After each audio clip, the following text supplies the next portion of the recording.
Older adults and tech. You may be surprised. Welcome back to Techstination. I'm Fred Fishkin. Joining us from AARP The Magazine is technology editor Jim Lenahan. Hi, Jim. Hi, how are you? Terrific. Well, first off, AARP has research that shows that the age gap when it comes to technology use may not be so wide after all. Tell us a little bit about that. Yeah, absolutely.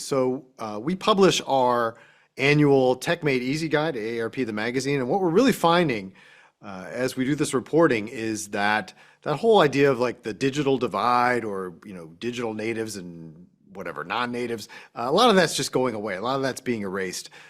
Technology now is so prevalent and has been for a couple of decades now, so prevalent in people's lives that pretty much everybody has smart devices, has access to technology, and what they really want now is just help with how to use it better. Well, this Tech Made Easy guide, this annual edition, you're focusing on some of the gadgets and apps that can really be useful to people. So let's go over some. What might be at the top of the list here? Sure. One of the things that we find is really useful to older people is something like the smartwatch, right? Smartwatch just has amazing technology right there on your wrist.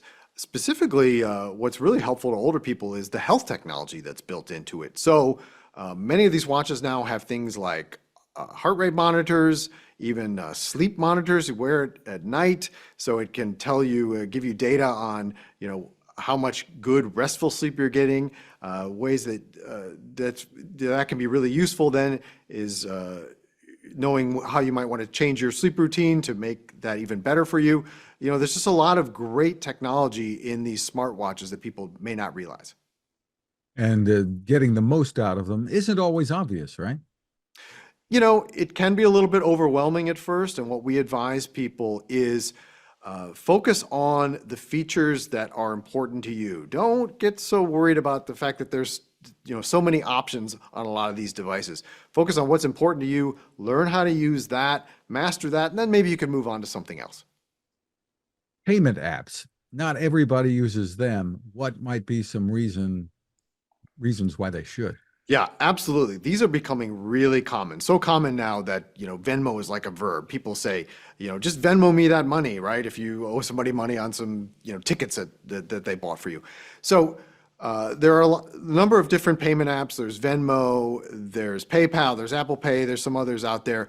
These are reputable services becoming very common. They're easy to use. You just download the app. You can easily link it to your bank account so you can easily send money to somebody else. But here's the one bit of caution that we advise people.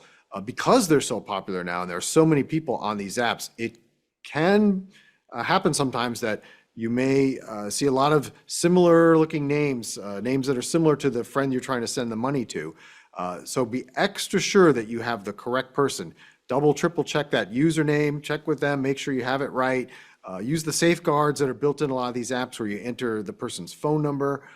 There's a lot of things you can do here, but really the best thing is just slow down, make sure you have it right before you send that money. If you send it to the wrong person by accident, it can be difficult, maybe impossible to recover that money. But it can be very convenient. They are super convenient.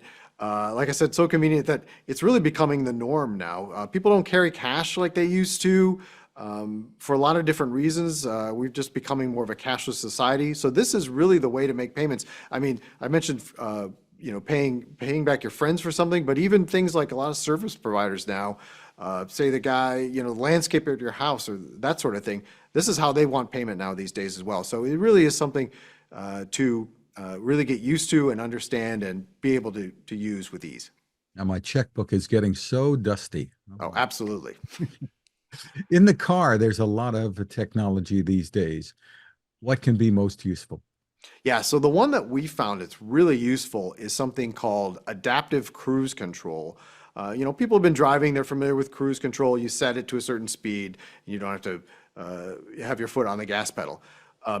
But when you run into little pockets of traffic, even out on the highway, you're constantly having to disengage it, re-engage it. It actually can become kind of stressful. With adaptive cruise control, it uses sensors on your car so that it understands the traffic around you, automatically slows you down, maintains a safe distance between other vehicles, automatically gets you back up to speed when that traffic clears.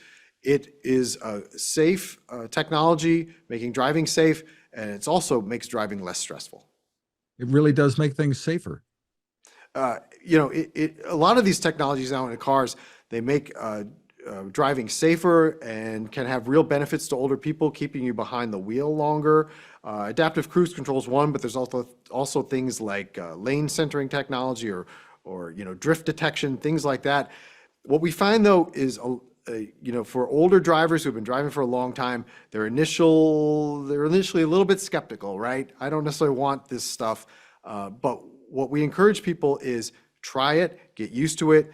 It really does have benefits. And the companies are even going further, the automakers, some of them like GM has Super Cruise, Ford has Blue Cruise, and of course Tesla has, and those let you take your hands off the wheel on certain roads. And of course, Tesla, if you have subscribed to that, their FSD, you can really go without pedals or having your hands on the wheel these days. So it's a new world. It's a new world, and we just encourage people, just with any of this technology, try it out, but really get familiar and get comfortable with it before you're using it on a regular basis. What about finding trusted ways to get news? Maybe a little controversial. Well, one of the big frustrations people have right now with online news is that there are so many news organizations now that require subscriptions, right? It's what's called the paywall. And so you'll see something on Facebook or other social media that looks interesting to you, and you click on that article and you don't have access. And we can't be expected to subscribe to everything, right? So one great resource people may not know about are these things called news aggregators. So a couple of them out there are Apple News or Google News. It's a single subscription, and it unlocks access to hundreds of reputable news sources. You can even personalize your feed to get what's most interesting to you. But it's a great way to get around that whole paywall frustration. Terrific. Jim, where can people go for more info? Because you guys do so much in the tech area. Yeah, absolutely. So you can read our Tech Made Easy guide in AARP The Magazine, the current issue. If you're a member of AARP, you get that sent to your home. But anybody can go to aarp.org/tech, and there you will find a wealth of content, articles, how-tos, videos, all kinds of things that are really geared toward helping you understand mainstream, prominent technology and make it fit better into your life. Terrific, and thanks for all the work there. Jim Lenahan, thanks for taking time with us. All right, thanks very much for having me.